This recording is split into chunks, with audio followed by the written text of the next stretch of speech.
आप मैं नेहा कुमारी आपका हिंदी साप्ताहिक सत्संग में स्वागत करती हूँ। यह सत्संग मैंने विल्मिंगटन से जॉइन किया है। आजकल के जीवन में हम अपने शारीरिक, मानसिक एवं सामाजिक ज़रूरतों और ज़िम्मेदारियों की पूरी तरीके से व्यस्त हो चुके हैं। इस व्यवस्था में एक ज़रूरी चीज़ हम भूल गए हैं, वह है हमारी आत्मिक ज़रूरत।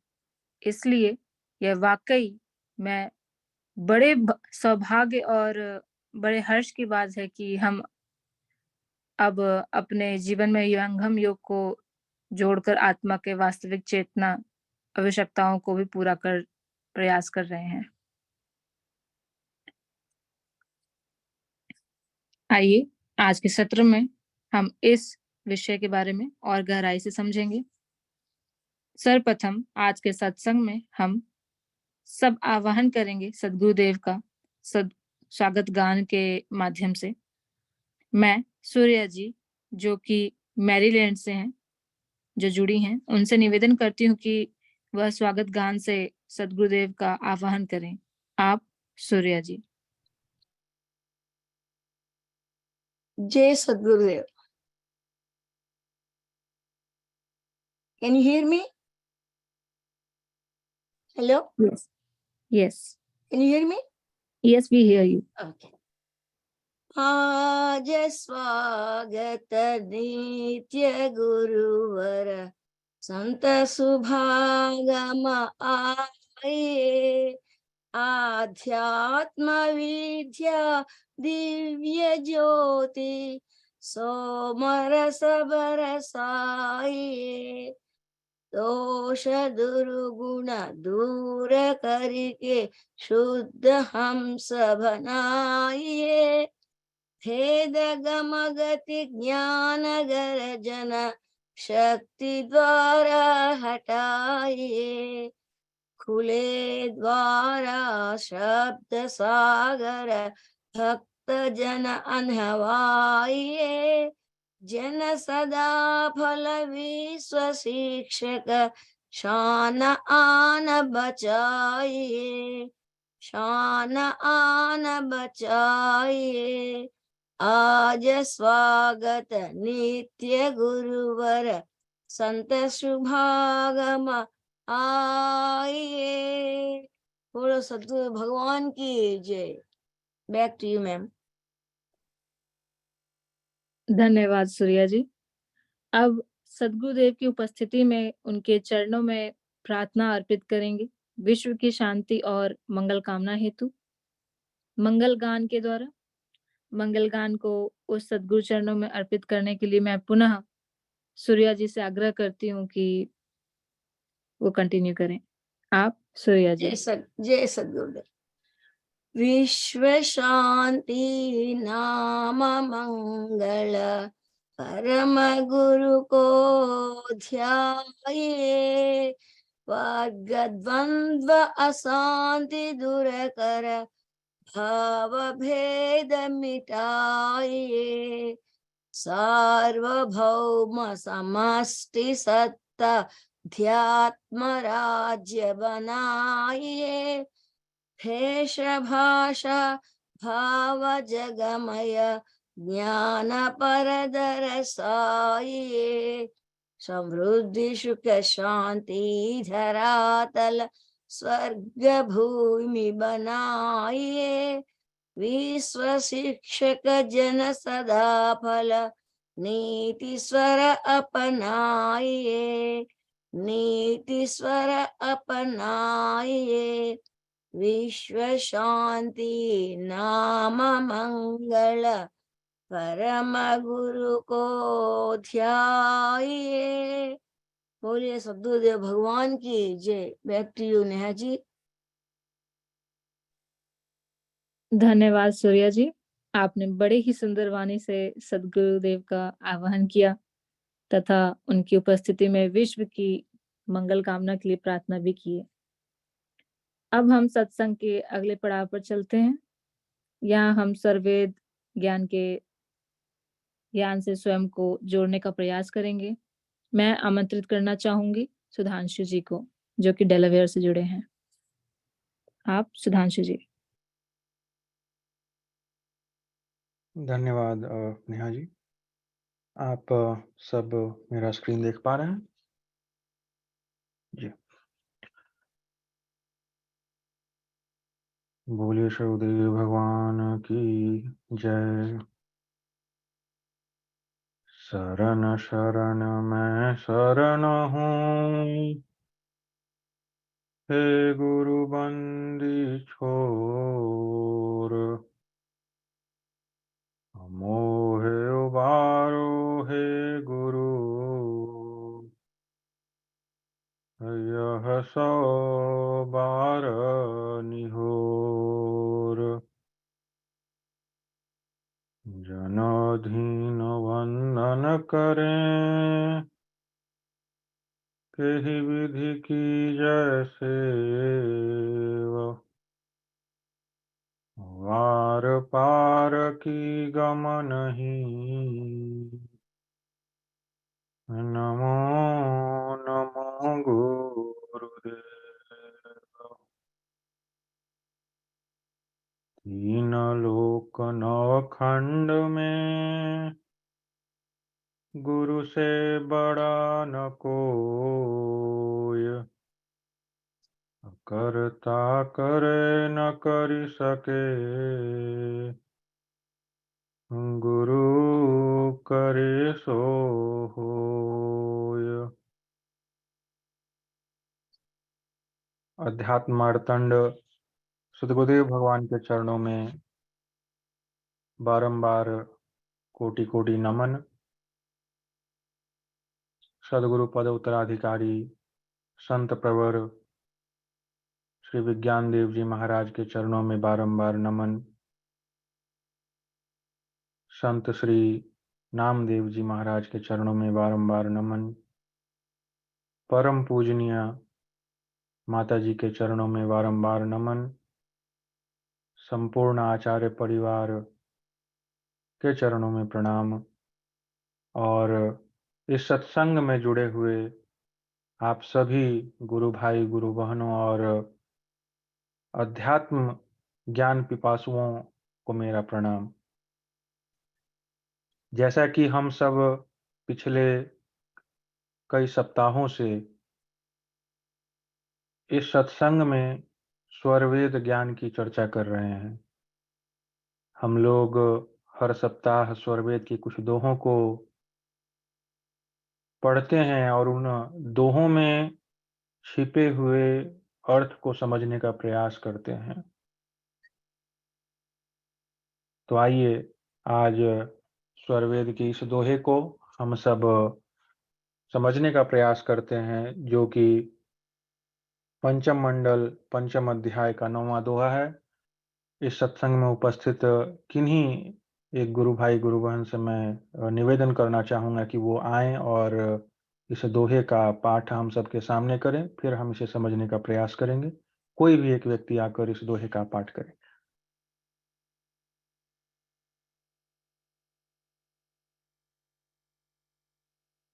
जय सद्गुरुदेव। मैं करता हूँ।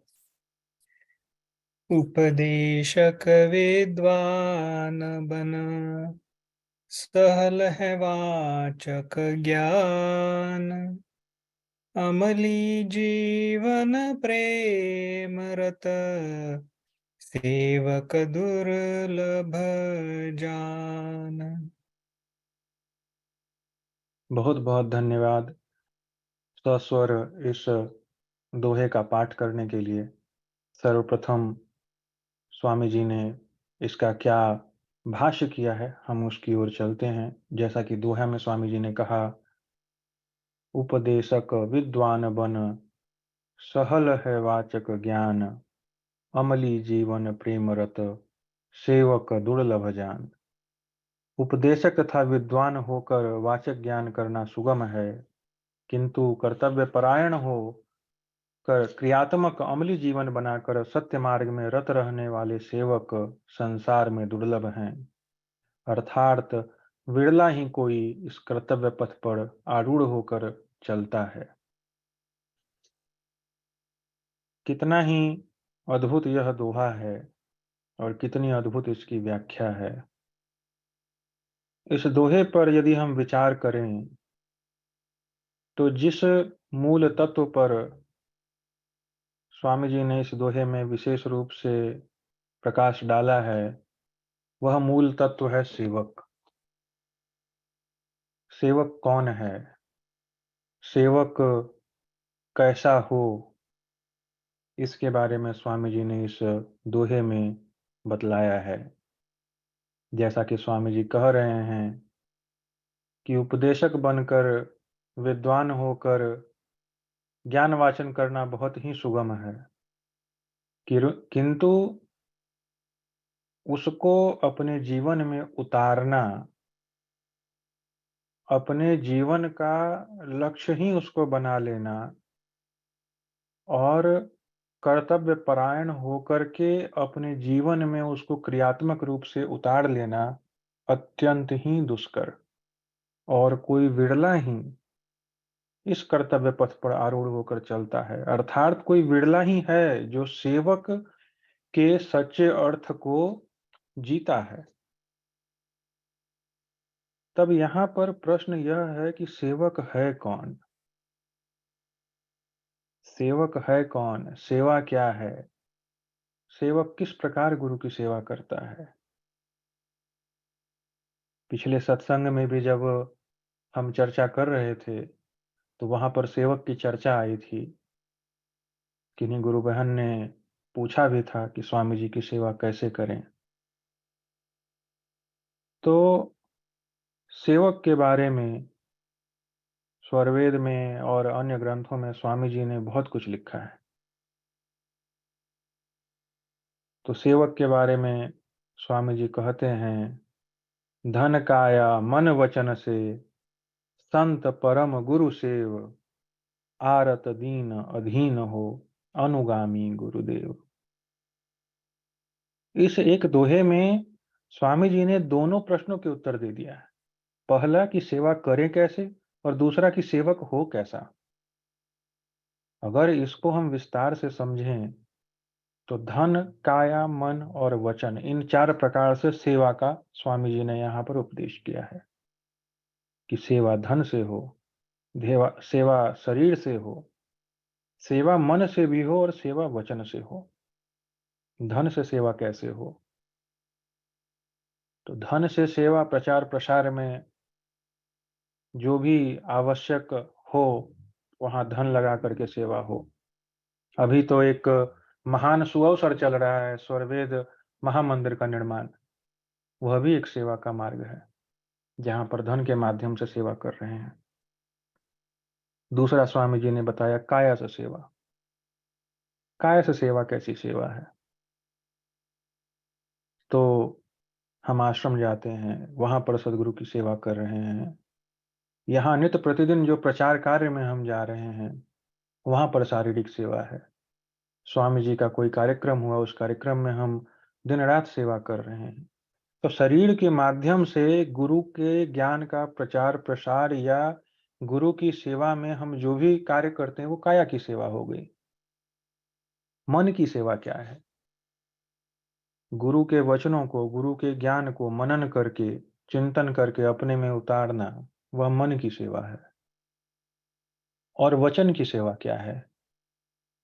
गुरु के ज्ञान का बखान करके, गुरु के ज्ञान की चर्चा करके, जो इस ज्ञान से नहीं जुड़े हैं उनको इस ज्ञान से जोड़ना, और जो इस ज्ञान से जुड़े हुए हैं उनको इस ज्ञान में दृढ़ करना, यह वचन की सेवा है। तो धन से, काया से, मन से, वचन से किनको सेव रहे हैं? संत परम गुरु सेव। जो परम गुरु हैं, सदगुरु हैं, उनकी सेवा करते हैं हम। ये तो हो गया सेवा करते कैसे हैं। लेकिन सेवक कैसा हो? अगले ही लाइन में स्वामी जी कहते हैं, आरत दीन अधीन हो अनुगामी गुरुदेव। शिष्य जो हो वो आरत हो, दीन अधीन हो, उसमें दीनता हो, अधीनता हो, और अनुगामी हो। अनुगामी का तात्पर्य क्या है? जो गुरु का अनुगमन करता हो, गुरु के आदेश में चलता हो, गुरु के प्रकाश में चलता हो, वही शिष्य सेवक है। जहां पर मैं और मेरा आ गया वहां पर वह सेवक नहीं रहा। जहां वह है ही नहीं, जहां सिर्फ गुरु हैं, वहीं पर सेवक है। जैसा कि स्वामी जी ने कहा, जहां हम हैं वहां गुरु नहीं, अब गुरु हैं हम नाही, प्रेम गली अति साकरी, तामह दोन समाही। तो एक सेवक के लिए जब तक वह स्वयं को नहीं हटा के सिर्फ और सिर्फ गुरु में न जोड़ ले, तब तक वह सेवक बनना मुश्किल है, जिसकी चर्चा स्वामी जी ने इस दोहे में की है। अनन्य शरण, अनन्य शरण शिष्य होना, अनन्य शरण सेवक होना एक बहुत बड़ा तत्व है। हम सभी इसकी चर्चा करते हैं। हम सभी नित्य प्रतिदिन हम जो प्रार्थना करते हैं, वहां पर हम इस इस बात की, अनन्य शरण सेवा की, अक्सर स्वामी जी के चरणों में प्रार्थना करते हैं। आप सभी इस प्रार्थना को करते ही हैं। नहीं कछु कर्म आचार, योग जप तप नहीं साधो, नहीं मोहि दूसर आस न दूसर देव आराधो, केवल आप आधार त्राहि मैं त्राहि पुकारो, मैं तो जान अजान शरण मैं शरण उचारो। यह प्रार्थना हम सभी करते हैं। इस प्रार्थना में हम कह क्या रहे हैं? हे प्रभु, आपके अलावा कोई और मेरा नहीं। तो इसको कहना और इसको अपने जीवन में उतारना दोनों दो तत्व हैं, और जब यह हमारे जीवन में उतर जाता है तब एक शिष्य सेवक हो जाता है। स्वामी जी ने, बड़े स्वामी जी ने, सदगुरु सदाफल देव जी महाराज ने जो आदर्श शिष्य नाम की पुस्तिका लिखी है, उसमें उन्होंने सेवक की बहुत चर्चा की है। सेवक के अंदर किन गुणों को होना चाहिए, इसकी चर्चा की है। ना ही सिर्फ चर्चा की है, बल्कि असंख्य उदाहरणों के माध्यम से और अनेक शिष्यों से जुड़ी हुई बातों को बतलाकर यह बतलाया है कि सेवक कैसा होता है। सबसे बड़ी बात तो विहंगम योग में यह है कि यहाँ पर ऐसे ऐसे सेवाजित शिष्य हुए हैं, ऐसे ऐसे सेवाजित सेवक हुए हैं, जिन्होंने उन ऊंचे मानदंडों को स्थापित किया है जो हमारे लिए अनुसरण करने योग्य है। कहीं बाहर देखने की आवश्यकता ही नहीं है। उदाहरण के लिए, जैसे आरत दीन अधीन और अनुगामी होने का स्वामी जी ने चर्चा किया है, उसका एक उदाहरण दे दूं। पिछले सप्ताह के सत्संग में मैंने चर्चा की थी संत योगानंद की, जिनकी चर्चा में मैंने एक संस्मरण उनका आप सभी के बीच रखा था कि कैसे नित्यानादि गुरु के प्रकट होने पर भी उन्होंने अपने गुरु गुरु को नहीं छोड़ा।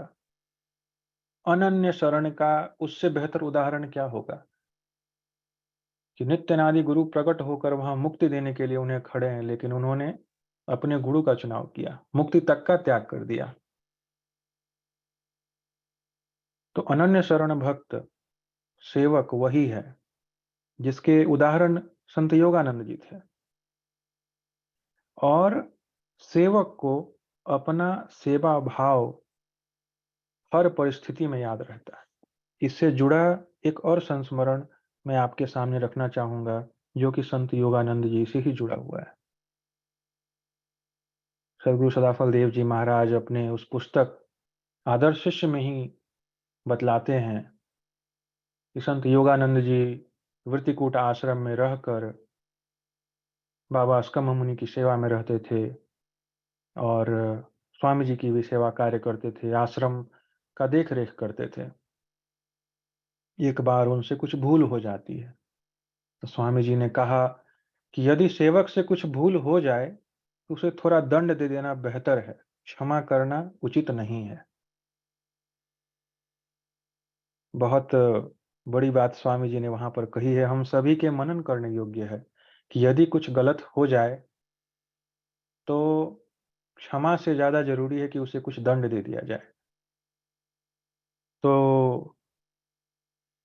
संत योगानंद जी से कुछ गलती हो गई, स्वामी जी ने उन्हें डांट दिया और शायद हाथ से थोड़ा सा उनको स्पर्श भी किया। इसके पश्चात उनका अ, उनकी जो मति थी वो फिर गई। वह पागल की तरह इधर-उधर आश्रम में भटकने लगे। उनको अपना सुध ही नहीं रहा। तो एक दिन स्वामी जी किन्हीं से बात कर रहे थे और जमीन पर यूं ही बैठे थे, वहां पर कोई आसन नहीं था और भटकते हुए योगानंद जी की नजर स्वामी जी पर पड़ गई। उस अवस्था में भी, उस विक्षिप्त अवस्था में भी उन्होंने देखा कि मेरे स्वामी जी बिना आसन के बैठे हैं। तो वो आकर स्वामी जी को कहते हैं कि स्वामी जी आप ऐसे ना बैठें, मैं कंबल लेके आता हूं, आप कंबल पे बैठिए। स्वामी जी ने कहा कि नहीं, मुझे कंबल की आवश्यकता नहीं है, मैं ऐसे ही बैठा हूं। उन्होंने कहा नहीं स्वामी जी, मैं कंबल लेके आता हूं, आप कंबल पे बैठिए। स्वामी जी ने पुनः मना कर दिया। योगानंद जी उसी अवस्था में स्वामी जी से कहते हैं, नहीं स्वामी जी, मैं कंबल लाऊंगा और आपको कंबल पर बैठना पड़ेगा, आप बिना आसन के नहीं बैठ सकते। तो यह एक उदाहरण है एक अनन्य शरण शिष्य की, एक अनन्य शरण सेवक की, जिसे उस अवस्था में भी गुरु पद का ज्ञान है कि गुरु पद क्या होता है, गुरु पद का हमें किस प्रकार से ख्याल रखना है। तो वह एक महान उदाहरण है कि एक सेवक कैसा हो, परिस्थिति कैसे भी हो, उसके उसकी चेतना सदैव इस पर ही लगी रहे कि कैसे मैं गुरु की सेवा करूं। इसके अनेक उदाहरण हैं।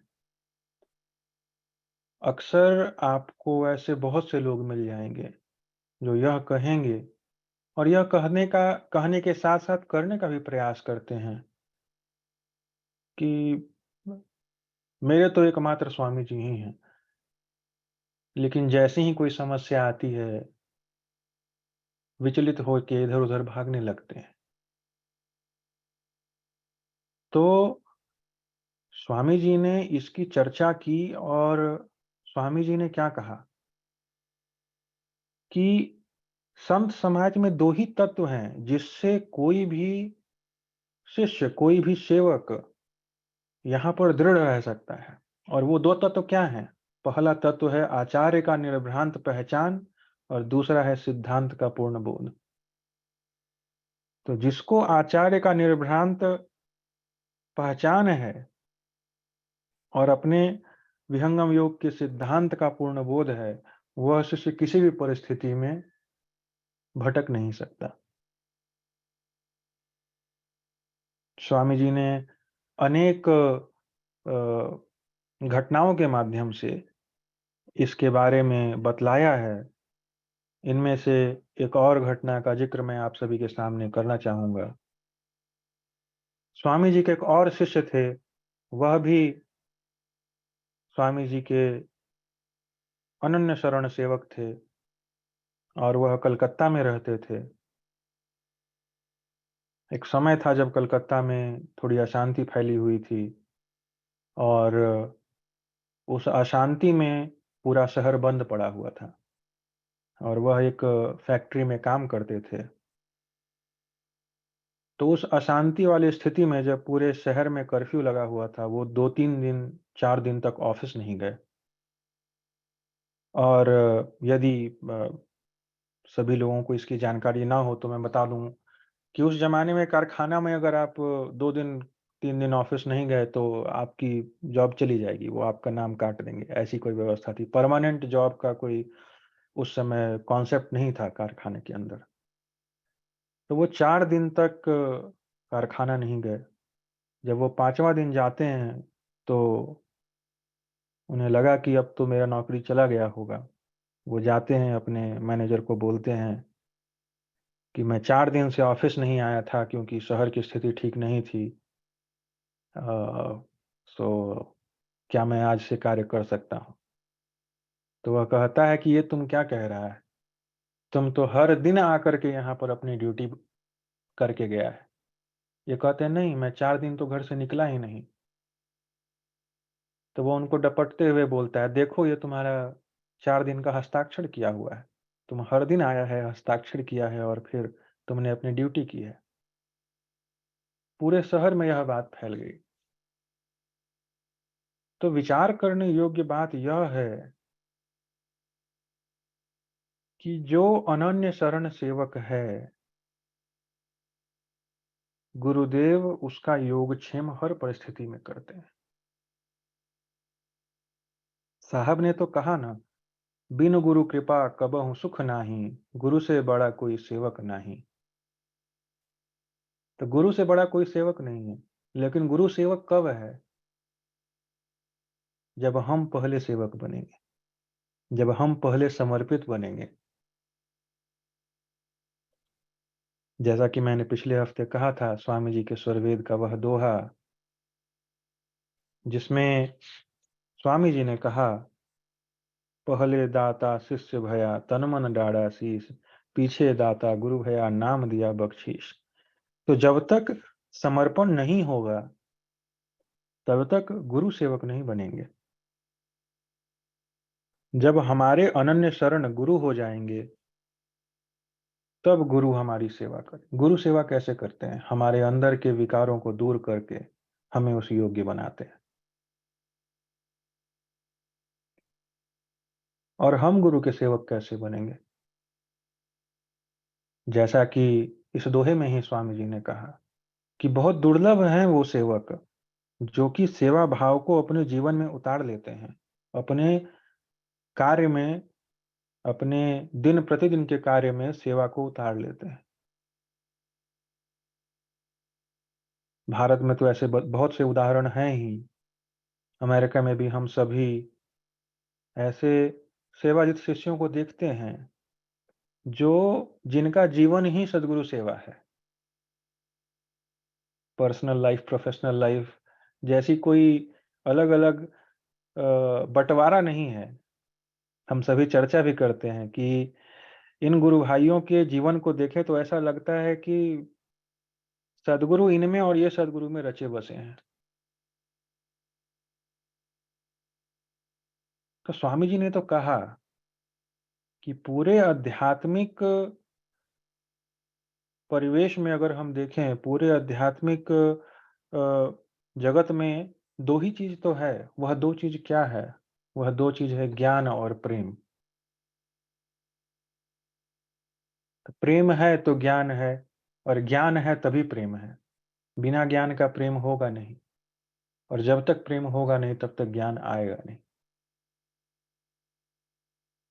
तो जैसे-जैसे हम अज्ञानता से बाहर आएँगे, वैसे-वैसे प्रेम में प्रगाढ़ता आती जाएगी। स्वामी जी ने कहा, प्रेम न बाड़ी उपजे, प्रेम न हाट बिकाए, राजा प्रजा जेहि रुचे, शीस देई ले जाए। प्रेम पियाला जो पिए, शीश दक्षिणा दे, लोभी शिष्य न दे सके, नाम प्रेम का ले। तो जिसमें जितना अधिक गुरु के प्रति प्रेम है, वह उतना ही बड़ा सेवक है। तो आदर्श शिष्य में स्वामी जी कहते हैं कि जो शिष्य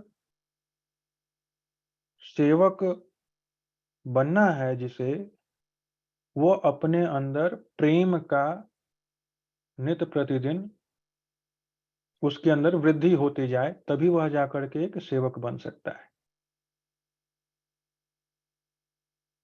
इससे जुड़ा एक और संस्मरण है, जहाँ पर समर्पण क्या है, गुरु के प्रति प्रेम क्या है, गुरु के प्रति आस्था क्या है, इसका उदाहरण मिलता है कि सद्गुरु सदाफल देव जी महाराज उस समय झूसी आश्रम पर रहते थे और झूसी आश्रम पर उनकी सेवा में 3 शिष्य थे। उसमें से 2 शिष्य जो थे वो बहुत पुराने थे और एक शिष्य जो थे वो नए-नए थे, अभी-अभी आए ही थे। तो तीनों स्वामी जी की सेवा में लगे थे। तो जो नए शिष्य थे, उन पर स्वामी जी की थोड़ी विशेष कृपा रहती थी। तो जो पुराने शिष्य थे 2, वो आपस में बात करते हैं कि स्वामी जी इनको थोड़ा ज़्यादा मानते हैं, जबकि ये तो नए-नए आए हैं, अभी प्रथम भूमि के ही साधक हैं। हम तो द्वितीय भूमि के हैं, इतने दिन से हैं, इतने सेवा में लगे हैं। तो स्वामी जी ने फिर इसकी एक परीक्षा ली। रात्रि के समय उस समय जो लोग झूसी आश्रम गए हैं, उनको इस बात का ज्ञान होगा कि झूसी आश्रम के जस्ट बगल से ही गंगा नदी बहती है। तो उस समय बड़े स्वामी जी के समय वो झूसी आश्रम के आसपास का जो पूरा क्षेत्र था वह जंगल था, बहुत भयानक जंगल था। तो अंधेरी रात जब हुई तो स्वामी जी ने आदेश किया पहले 2 शिष्यों को कि जाइए और जा कर के नदी से जल लेके आ जाइए। तो उन दोनों को भय हुआ, एक तो अंधेरी रात है, ऊपर से पता नहीं जंगल में कौन साँप-वाप मिल जाए। तो वो भय के मारे गए नहीं। फिर स्वामी जी ने जो नया शिष्य था, उसको बोला कि जाइए, आप जा कर के जल ले आइए। आदेश मिलते ही वह शिष्य चल गया। तो जब वो वहाँ पहुँचता है, तो वह क्या देखता है कि तट से जो गंगा नदी की धारा है, वो बहुत ही नीचे बह रही है, करीब 10 फीट, 15 फीट नीचे बह रही है। तो ऐसा कोई स्थान नहीं है, जहाँ वो जा कर के जल निकाल सके, क्योंकि तट से तो धारा 10-15 फीट नीचे है। अब वह सोच में पड़ गया कि स्वामी जी ने तो जल माँगा है, मुझे तैरना भी नहीं आता, मैं कैसे लेके जाऊँ? लेकिन उसके मन में विचार आया, स्वामी जी ने आदेश दिया है, तो आदेश का तो पालन करना ही है। बिना विचार किए वो नदी में कूद पड़े। कूद के उसमें जल भरा। जब वो जल भरते हैं, तो वह क्या देखते हैं कि धारा एकदम तट के बराबर पे है। फिर वह जल लेके निकल के आ जाते हैं। इस प्रकार स्वामी जी की वह परीक्षा तो पूर्ण हुई और स्वामी जी ने फिर उनको प्रसन्न होकर आगे की कोटि की उपदेश भी किया। लेकिन इस घटना से, इस संस्मरण से हम सभी को सीख क्या मिलती है? इस दोहे का एक वास्तविक उदाहरण है यह। बाकी जो 2 शिष्य थे, वो वाचक रूप से तो अनन्य शरण थे ही, लेकिन उन्होंने उसे जीवन में क्रियान्वित नहीं किया था। वहीं जो थोड़ा नया शिष्य था, भले ही वाचक रूप से ना रहा हो, किंतु सेवा को उसने अपने जीवन में उतार लिया था कि गुरु के आदेश को मानना और गुरु पे अटल विश्वास, ये दोनों गुण उसके अंदर थे। और इसी की चर्चा स्वामी जी ने इस दोहे में की है कि सेवक वही है जो इसको अपने जीवन में उतार ले। स्वामी जी ने अन्य बहुत सारे उदाहरणों के माध्यम से भी एक सेवक कैसा हो, इसके बारे में चर्चा की है। एक सेवक का गुरु के प्रति कैसा प्रेम होता है, एक सेवक का गुरु के प्रति कैसा समर्पण होता है, इसकी चर्चा करते हुए स्वामी जी कहते हैं कि जैसा कि मनियारा सर्प है, मणि वाला जो सर्प है, वह क्या करता है? उसकी चेतना हर वक्त उस मणि में लगी रहती है। वह मनियारा सर्प अपने मुख से मणि को उगलता है और उसके प्रकाश में ही विचरण करता है। उसका प्रेम उस मणि से लगा हुआ है, उसके प्रकाश में विचरण कर रहा है और उसकी चेतना सदैव उस मणि में लगी है। उसी प्रकार जो सेवाजित अनन्य शरण शिष्य है, वह गुरु के प्रकाश में गमन करता है। उसके हृदय में सद्गुरु रचे बसे होते हैं और उन्हीं के प्रकाश में वह सदैव गमन करता है। इस उदाहरण से स्वामी जी ने यह समझाने का प्रयास किया कि एक सेवक की मनोस्थिति कैसी होती है।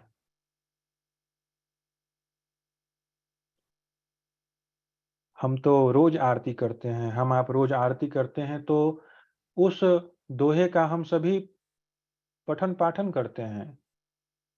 गुरु मूरति गति चंद्रमा, सेवक नयन चकोर, पलक पलक निरखत रहे गुरु मूरत की ओर। सेवक कैसा है? अगर गुरु चंद्रमा है तो सेवक चकोरवत गुरु की ओर देख रहा है। पलक पलक निरखत रहे गुरु मूरत की ओर। यहाँ गुरु मूरत की ओर निरखने से तात्पर्य क्या है? अगर सेवक की दृष्टि से देखें तो तात्पर्य यह है कि सेवक की चेतना सदैव इसमें लगी है कि गुरु का आदेश क्या है। एक और जीवंत उदाहरण और संस्मरण है संत श्री नरेश अग्रवाल जी का। हम आप सभी ने उनका सत्संग सुना होगा, कई बार सुना होगा। कोरोना काल में तो अमेरिका, नॉर्थ अमेरिका के सत्संग में भी वो कई बार आए थे। तो उनसे जुड़ा हुआ भी एक संस्मरण है। जब वह विहंगम योग से जुड़े तो उनमें बड़ी इच्छा थी कि स्वामी जी की सेवा का मौका मिले, स्वामी जी की अगर मैं सेवा कर पाऊं तो जीवन धन्य हो जाए। उनकी ऐसी बहुत तीव्र इच्छा थी। तब एक बार उनको स्वामी जी बुलाए और बुला के बोले, नरेश जी, अभी से अगले कुछ महीनों तक आप मेरी सेवा में रहेंगे और आदेश हुआ कि आप हमारे साथ शून्य शिखर आश्रम चलेंगे। तो नरेश अग्रवाल जी कहते हैं, संत नरेश अग्रवाल जी कहते हैं कि उनके मन में यह भाव भी आया कि मुझे तो स्वामी जी के सेवा का कुछ एक्सपीरियंस नहीं है, लेकिन ठीक है, जैसा कि सिद्धांत है कि गुरु के शरण में रहना है, गुरु के उठने के पहले उठ जाना है, स्वामी जी के सोने के बाद सोना है, उनके हर आदेश का पालन करना है और वहां पर अपनी बुद्धि विवेक को नहीं लगाना है। ये सारी चीजें वो बतलाए और बोले कि ठीक है, फिर मैं स्वामी जी की सेवा में लग गया। तो जब वो शून्य शिखर आश्रम पहुंचते हैं और स्वामी जी विश्राम करने चले जाते हैं, तो बाहर में वो विश्राम करने के लिए जाते हैं, तो उनके मन में बार बार यही भाव आ रहा था कि अगर मैं स्वामी जी के पहले नहीं उठ पाया तब तो गलती हो जाएगी। तो वो स्वामी जी से बार बार प्रार्थना कर रहे हैं कि स्वामी जी, हमको आपसे पहले मेरी नींद खुल जाए। इसी क्रम में वो रात में सोते समय बार बार उठ के घड़ी देख रहे हैं। वो रात भर में 3 बार जागे कि स्वामी जी उठ गए क्या, स्वामी जी उठ गए क्या। सोचिए एक सेवक की क्या स्थिति थी। वह सेवा के लिए कितना ललायित है कि मेरे से कोई भूल ना हो जाए। तो जब वह सुबह में उठकर स्वामी जी के पास पहुंचते हैं तो स्वामी जी कहते हैं, नरेश जी, आप रात भर में 3 बार उठे थे, आप अमुक अमुक समय पर उठे हैं। तो नरेश अग्रवाल जी आश्चर्यचकित हो गए कि मैं रात में 3 बार उठा हूं, स्वामी जी को इसकी कैसे पता चल गया। तो कहने का मतलब क्या है कि जो सेवक है, अगर उसकी चेतना सदैव सदगुरु में लगी है तो सदगुरु भी हर पल हर क्षण उसके लिए वहां पर विद्यमान है। भले ही स्वामी जी सो रहे हों, लेकिन स्वामी जी ने देखा कि उनका सेवक कब कब उनकी सेवा के लिए उठ के तत्पर है। स्वामी जी ने तो कहा ही है, याद दया को लावती, प्रभु कृपालु भगवंत, अधिक याद प्रभु करत हैं यदि थोड़े कर संत।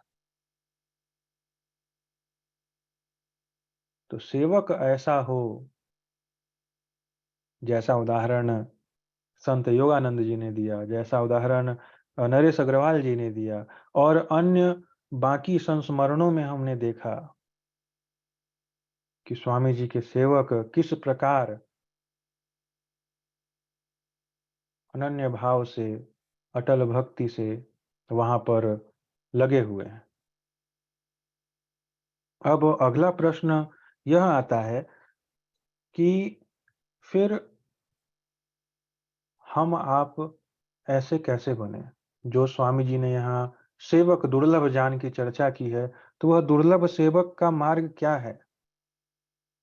वह अटल भक्ति का मार्ग क्या है? तो उसके उत्तर में स्वामी जी ने लिखा, जैसा कि थोड़ी देर पहले मैंने बतलाया कि स्वामी जी ने कहा कि अध्यात्म मार्ग में दो ही तत्व हैं, एक है प्रेम, एक है ज्ञान। और जो अध्यात्म पथिक होते हैं, जो सदगुरु के ज्ञान में आगे बढ़ने वाले अध्यात्म पिपासु होते हैं, वे अपने जीवन में गुरु के प्रति प्रेम का धीरे धीरे विकास करते हैं। जैसे जैसे प्रेम बढ़ेगा, वैसे वैसे दीनता, अधीनता, समर्पण आते जाएगा।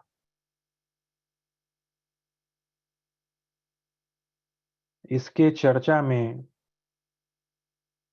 अगला प्रश्न यह है कि फिर प्रेम कैसे बढ़ेगा? जो मैंने यहाँ पर यह बात कही कि हमें सद्गुरु चरणों में प्रेम बढ़ाने की आवश्यकता है, तो प्रेम बढ़ेगा कैसे? तो अपने सामान्य जीवन में हम क्या देखते हैं? किसी भी चीज से हमारा जो प्रेम है, अफेक्शन है, वो कैसे बढ़ता है? वह बढ़ता है उस चीज में समय देने से। आप जिस चीज में जितना समय देंगे, आपका अट्रैक्शन उसकी ओर उतना बढ़ते जाएगा। एटलीस्ट प्रारंभिक अवस्था में तो यह जरूर कार्य करता है। बाद में फिर उस चीज में कितना आकर्षण है, वह भी एक पहलू है। लेकिन अगर हम आरंभिक अवस्था की बात करें, तो हम किसी भी चीज में जितना समय देंगे, हमारा उससे लगाव उतना बढ़ता जाएगा। तो प्रेम को बढ़ाने के लिए यह आवश्यक है कि हम समय ज्यादा दें। अब समय किस चीज में दें? तो समय विहंगम योग के उन 3 स्तंभों में है, जिसकी चर्चा स्वामी जी करते हैं और कहते हैं कि इन 3 स्तंभों पर ही तो आध्यात्मिक जीवन टिका है। सेवा है, साधना है और सत्संग है। यहाँ पर भी सेवा प्रधान है। तो जैसे जैसे हम सेवा में समय देते जाएंगे, जैसे जैसे साधना और सत्संग में समय देते जाएंगे, वैसे वैसे सेवक गुण हमारे अंदर आता जाएगा, वैसे वैसे प्रेम में प्रगाढ़ता हमारे अंदर आती जाएगी। और एक ऐसा समय भी आएगा जब पूर्ण रूप से सदगुरु के चरण में दीनता, अधीनता और समर्पण आ जाएगी। स्वामी जी ने चर्चा की है गुरु के प्रति मोह की और गुरु के प्रति प्रेम की। मोह कहाँ है? जहां अंधकार है वहां मोह है। और प्रेम कहाँ है? जहां ज्ञान है वहां प्रेम है। कुछ इच्छा है गुरु से, वहां मोह है। गुरु की ही इच्छा है, वहां प्रेम है। तो जब अभी की स्थिति से आपकी एकमात्र इच्छा, हमारी एकमात्र इच्छा गुरु की ही हो जाए, उस स्थिति की ओर जाने के लिए इस दोहे में बतलाया गया है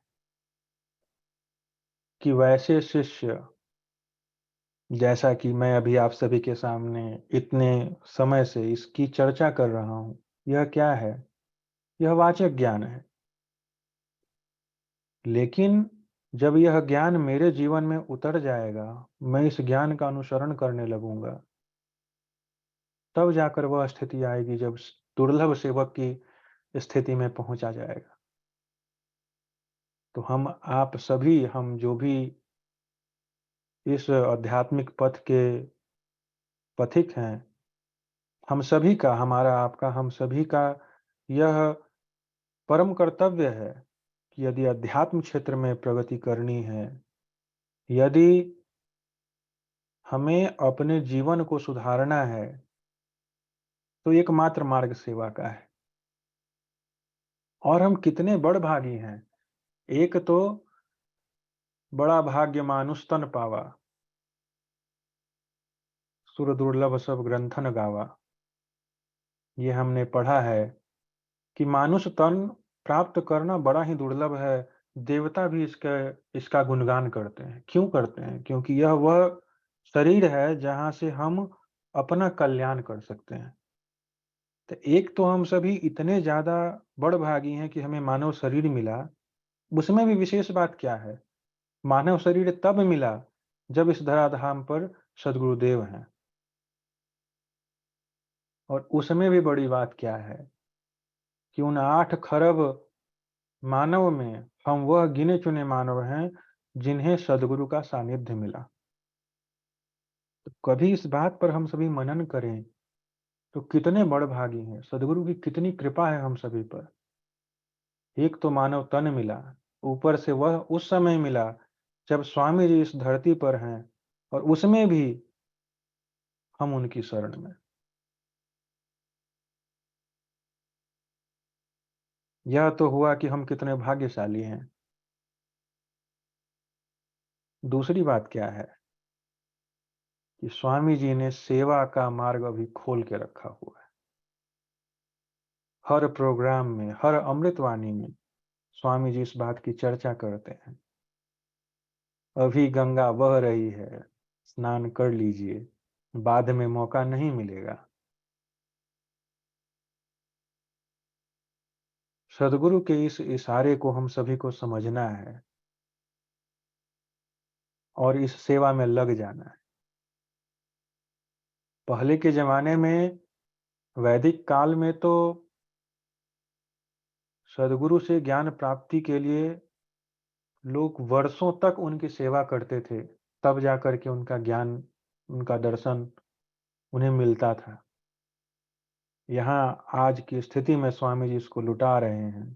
सेवा के अवसर को हमारे सामने बहुत ही आसान बना दिया है।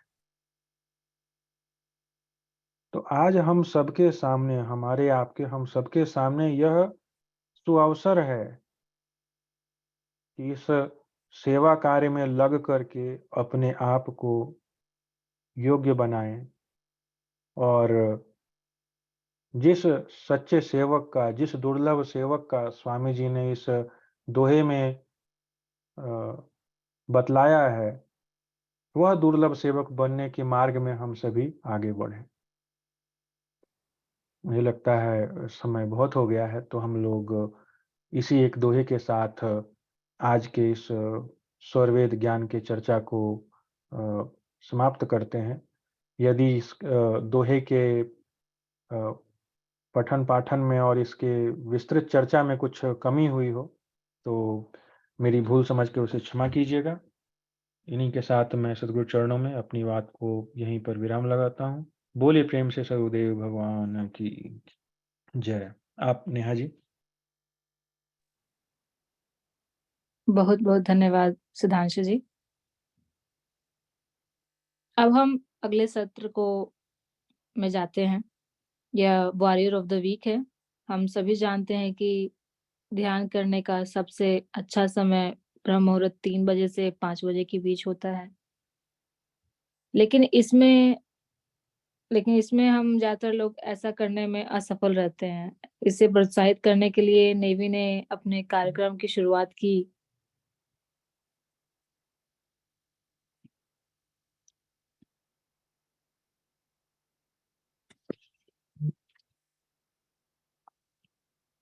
मैं माफ़ी चाहूँगी, मैं दोबारा से एक टॉपिक छोड़ दी हूँ, मैं उसको कंप्लीट करना चाहूँगी। इस प्रश्न की इतनी खूबसूरती से उत्तर देने के लिए मैं सुधांशु जी को धन्यवाद देती हूँ, और मैं दर्शकों को आमंत्रित करना चाहती हूँ कि इस समय का उपयोग करें और इस मंच पर आपके कोई भी प्रश्न पूछने के लिए अवसर के रूप में है। हमारी टीम निश्चिंत रूप से जवाब देने की कोशिश करेगी। जो लोग पहली बार इस सत्र में शामिल हुए हैं, वे अपना परिचय दे सकते हैं, अपना नाम, स्थान और इस सत्र के बारे में आपको कैसे पता चला, साझा कर सकते हैं? तो कृपया स्वयं को अनम्यूट करें और आगे बढ़ें।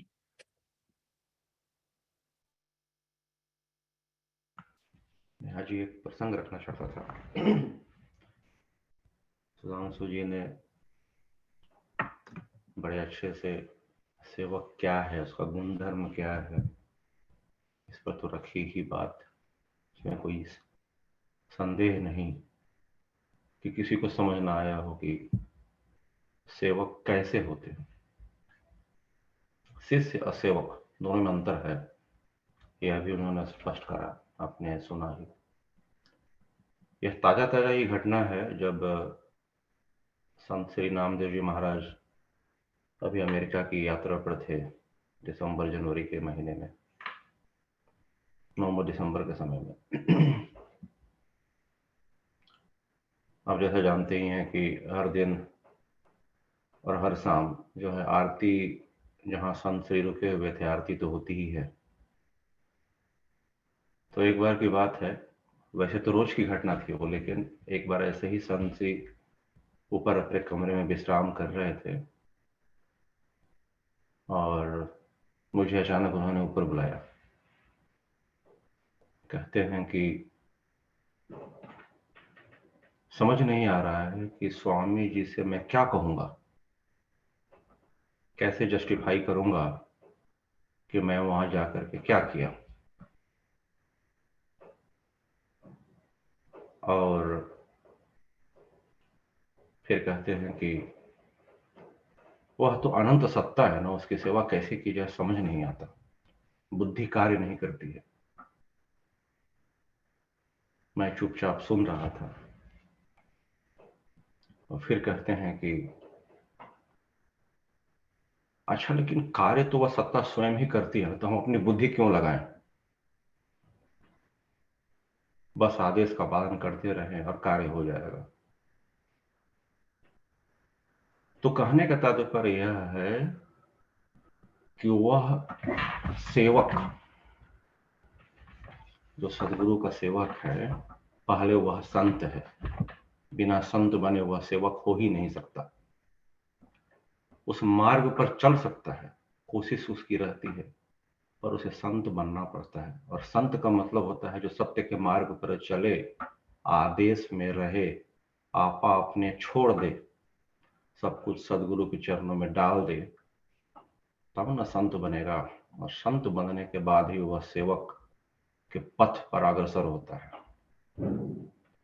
वह अनंत सत्ता है, उसकी सेवा तो सिर्फ संत कर सकते हैं, दूसरे किसी के बस की बात नहीं है।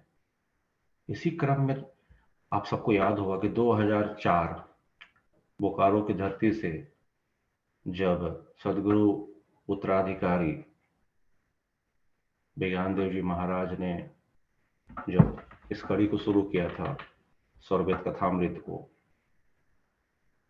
उसी दौरान एक समय की घटना है जब संत जी कह रहे थे, कुछ सदगुरु सत्ता की सेवा के लिए तो मैं अभी कोशिश कर रहा हूं कि उस सत्ता की सेवा कैसे हो सके।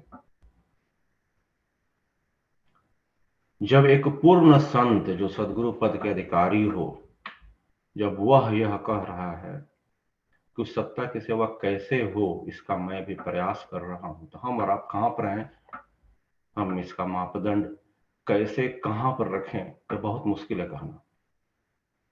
तो तात्पर्य यह है कहने का कि हम इस मार्ग में लगे रहें, सेवा के मार्ग में। कौन सा सेवक बड़ा है, कौन सा सेवक छोटा है, इन सब विचार एकदम छोड़ दें, अपने अपने आधार से लगे रहें। उस सत्ता की दया दृष्टि हम सब पर बनी हुई है और हर समय रहती है। वह सत्ता उसी को पकड़े हुए है जिसको चाहती है कि इसका कल्याण हो, उसी से सेवा लेती भी है जिससे वह सेवा देना चाहती है। तो उस भ्रम में रहने की आवश्यकता ही नहीं है, जिससे लेना चाहती हो तो ले ही लेगी। जब कार्य उसका, सेवा भी वह स्वयं ले लेती है, तो क्यों हम परेशान हो रहे हैं, क्यों अपना हम दिमाग लगा रहे हैं, लगाने की आवश्यकता ही नहीं है। ऐसा आदेश आए और बस लग जाए। वह कैसे लेगी सेवा, कैसे कार्य होगा, इस पर थोड़ा बहुत विचार करना चाहिए। लेकिन भ्रम में रह करके कि पता नहीं हमसे सेवा होगा कि नहीं होगा, करें कि नहीं करें, सिर्फ वाचक रूप से हम सेवक हैं लेकिन कायिक रूप से नहीं है, तो समस्या आएगी। इसको बड़ा अच्छे तरीके से सुधांशु जी ने कहा कि कायिक रूप से मतलब मन, कर्म और वचन तीनों से सेवक हम बने, संत बने, इसका प्रयास जो है हम धीरे धीरे ही कर सकते हैं। हमारे जो सर्वेद जो ग्रंथ है वह मामूली ग्रंथ है। चेतन आधार से चेतन जो अनुभव है उसको शब्द के रूप में लिखा गया है। सब कुछ तो है उसमें, लेकिन आधार क्या है? वह स्वरवेद का ज्ञान भी तभी उतरता है जब हम संत सेवक बन जाते हैं। तब वह स्वरवेद की वाणियां जो है ना, तब अमृत की तरह आपको लगने लगेगी। अभी एक स्वरवेद की वाणियां जो एक पुस्तक की भांति नजर आएगी। एक पुस्तक है, उसमें एक वाणी लिखा हुआ है, दोहा लिखा हुआ, उसका भाष्य लिखा हुआ, इससे ज्यादा कुछ समझ नहीं आने वाला, क्योंकि वह चेतन की वाणियां हैं, उसको शब्द में सिर्फ लिखा गया है।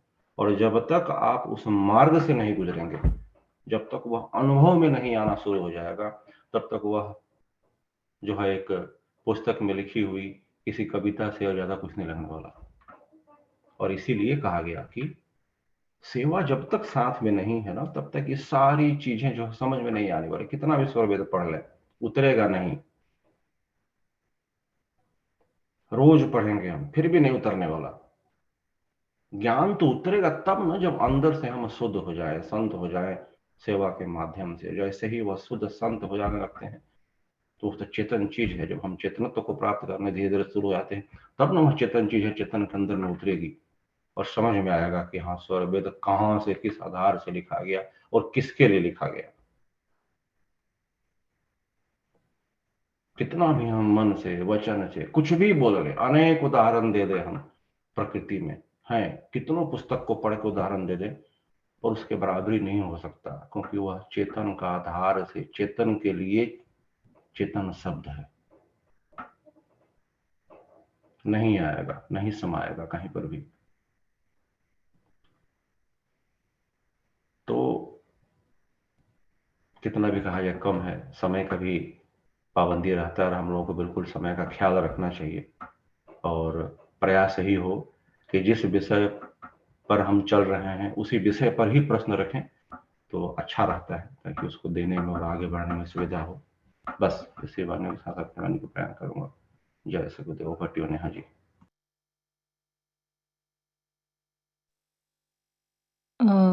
किसी के मन में कोई प्रश्न हो तो कृपया करके पूछें।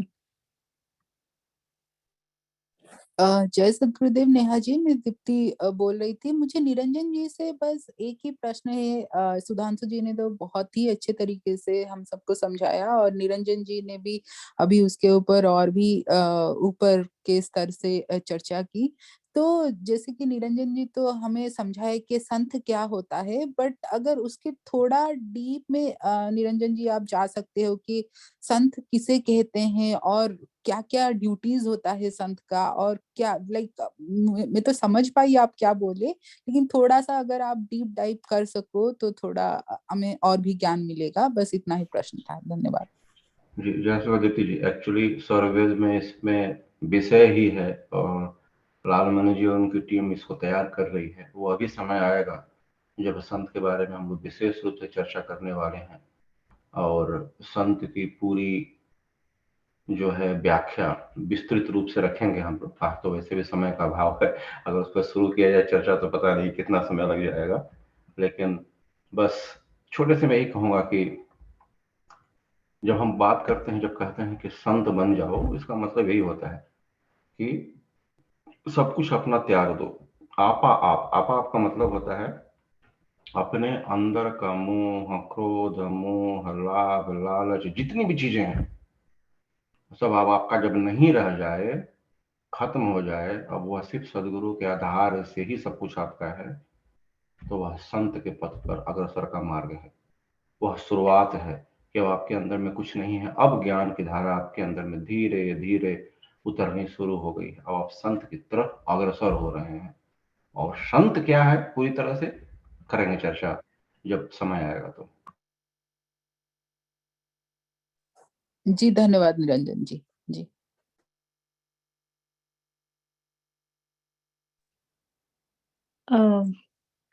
धन्यवाद निरंजन जी। अब हम अगले सत्र में जाते हैं। यह वॉरियर ऑफ द वीक है। हम सभी जानते हैं कि ध्यान करने का सबसे अच्छा समय ब्रह्म मुहूर्त 3 बजे से 5 बजे के बीच होता है, लेकिन इसमें ज्यादातर लोग ऐसा नहीं कर पाते हैं और उसमें असफल रह जाते हैं। इसे प्रोत्साहित करने के लिए नेवी ने इस कार्यक्रम की शुरुआत की, जहां प्रतिभागी ब्रह्म मुहूर्त वॉरियर नामक व्हाट्सएप ग्रुप में शामिल होते हैं। प्रत्येक प्रतिभागी स्वयं ब्रह्म मुहूर्त ध्यान का अभ्यास करता है और शामिल होने के लिए कोई सत्र नहीं है। एक बार जब आप ध्यान कर लेते हैं तो आप ग्रुप में डन की स्थिति में रूप में भेज देते हैं या भेज सकते हैं। यदि आप व्हाट्सएप ग्रुप में शामिल होने के इच्छुक हैं तो कृपया करके हमें बताएं, हम आपको लिंक भेज सकते हैं। इस सप्ताह के वॉरियर ऑफ द वीक हैं सूर्या जी, तजिंदर जी, भागवती जी, योगेश जी, विनीता जी, प्राची जी, श्रीरांग जी, लालमणि जी। इंडक्टीज ऑफ द वीक के प्रतिभागी हैं जो ध्यान शुरू किए हैं और प्रतिदिन अभ्यास के कर्म में लगे हैं। इस सप्ताह के इंडक्टीज ऑफ द वीक हैं मयूरी जी, रश्मि जी, अमित जी, रंजनी जी, तनुजा जी, माया जी, पी मुर्गन जी, अनु जी।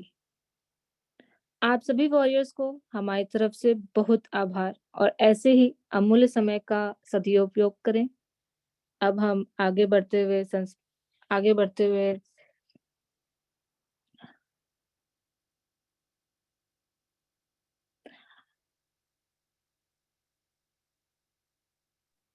अब हम जय सतगुरुदेव नेहा जी, माया जी बोल रही मैं चाहती हूँ 2 शब्द रखना ये ब्रह्म मुहूर्त वॉरियर और ब्रह्म मुहूर्त मेडिटेशन के बारे में जी आकर।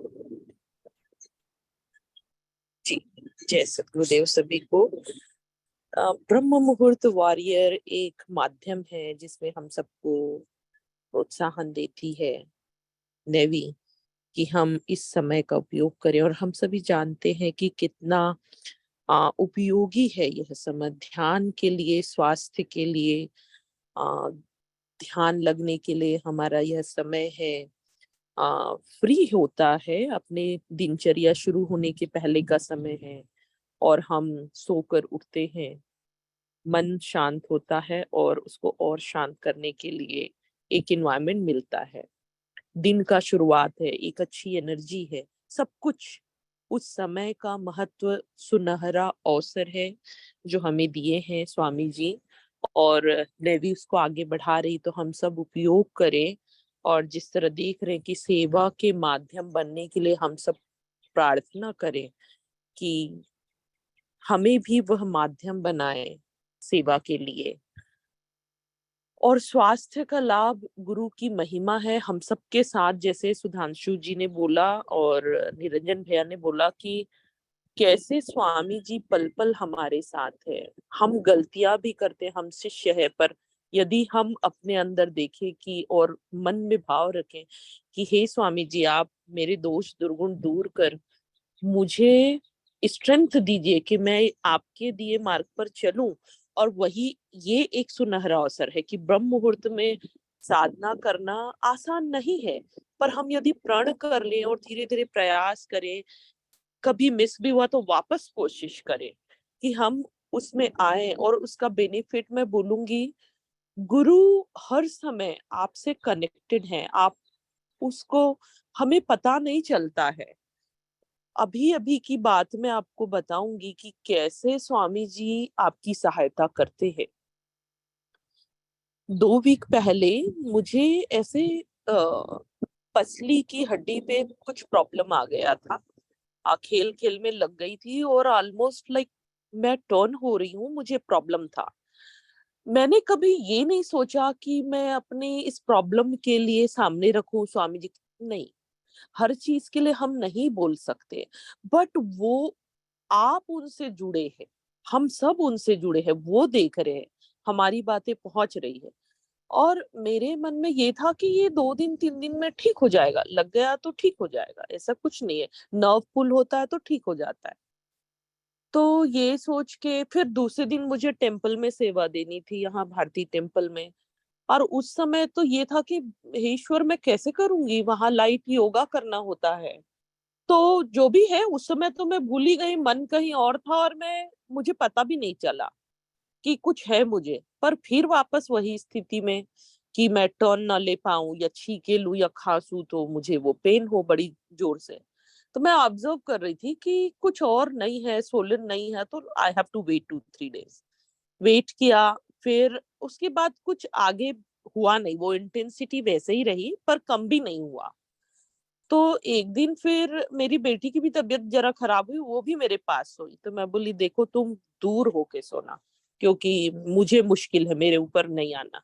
उस दिन उसको पता चला mummy did you break your thing, because almost मैं रात को सो नहीं पाई उस दिन। पर यही आया कि अब तो लगता है, मैं कंक्लूजन पे आ रही थी कि अब तो लगता है मुझे डॉक्टर के पास जाना ही है कि अंदर कुछ हुआ ना हो, हालांकि कुछ उस पेन के अलावा कुछ और भी नहीं है। तो उस दिन फिर ब्रह्म मुहूर्त साधना उठी मैं, पर उठ के बैठ नहीं पाई, मैं लेटे लेटे ही प्रेयर करने लगी। और मैं जानती हूँ कि मैं साधना ना हो मेरा तो मन कितना भटकता है और मुझे लगता है सारे दुर्गुण आ जाते हैं मेरे अंदर। लेकिन जब साधना करते हैं तो वो आती है अपने अंदर। और उस समय पता नहीं ऐसा क्या हुआ, मुझे लगा कि मुझे भाव आया बड़े इंटेंसिटी से कि अंदर बोल रहा है कुछ कि तुम वहां देखो जहां तुमको पेन है। तो समहाउ मेरा मन पूरा एकदम कॉन्सेंट्रेट हो गया। यूजुअली कभी कभी ध्यान इधर उधर भी चला जाता है, लेकिन अभी कुछ और नहीं, एकदम सन्नाटा है और मैं वहां फोकस करूँ जहां एकदम डेप्थ पेन आ रहा है मुझे। फिर ये भी आ रहा है कि अपने गुरु मंत्र में इतनी शक्ति है, किस चीज का सॉल्यूशन नहीं है उसमें। तो और भी एकदम भाव आया और तीनों स्वामी जी को याद करते हुए मेरा पूरा फोकस वही चला गया। पर चूंकि मैं सो के कर रही थी ध्यान, तो मैं सो ही गई। उसके बाद मुझे कुछ भी याद नहीं है। लेकिन जब मैं सुबह उठती हूँ तो मैं देखती हूँ मैं 95% पेन से बाहर हूँ। तो पता नहीं ये क्या था, ये तो सदगुरु जाने। लेकिन मैं यही बोलना चाह रही हूँ कि ब्रह्म मुहूर्त साधना का जो चीजें हैं, आप सेल्फ अवेयरनेस जो है वो आपकी इतनी बढ़ जाती है और आपको वो मार्ग भी दिखा देते हैं कि आप करो क्या। मुझे ये तो आ गया था कि कुछ और स्वलन नहीं है तो ब्रोकन नहीं होना चाहिए, बट हु नोज अंदर क्या चल रहा है ना, अंदर की चीजें हम नहीं जानते। ये तो सदगुरु ही जाने कि उन्होंने क्या किया क्या नहीं किया।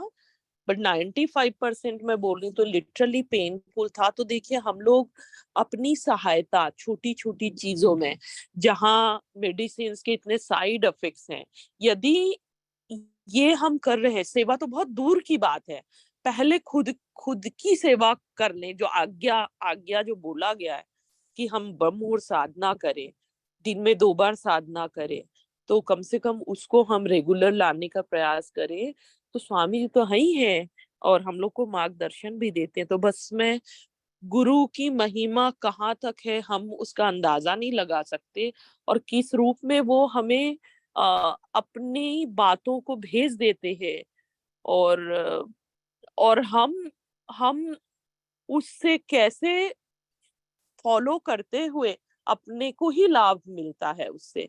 तो इसमें तो गुरु की महिमा ही है। मैं इसलिए चाहती थी यदि मेरी इन बातों से किन्हीं को प्रेरणा मिलती है कि वो अपने ब्रह्म मुहूर्त साधना करें, मन में सोच रहे हो और लग रहा हो कि हमें भी शुरू करना है और शुरू नहीं कर पा रहे हैं, तो आप जरूर करें। बस मैं यही 2 शब्द रखना चाहती थी। धन्यवाद नेहा जी। जय सद्गुरुदेव। धन्यवाद माया जी, अपने एक्सपीरियंस को यहाँ पे शेयर करने के लिए। अब हम सत्संग के अंतिम चरण में पहुंच गए हैं। इस चरण में हम वंदना, आरती और शांति पाठ करेंगे। गुरु वंदना के माध्यम से हम गुरु चरणों में भक्ति अर्पित करते हैं। सूर्या जी से आग्रह की है कि वह वंदना की अंतिम 4 लाइन सदगुरु चरणों में अर्पित करें। आप सूर्या जी। जय सद्गुरुदेव। वंदना।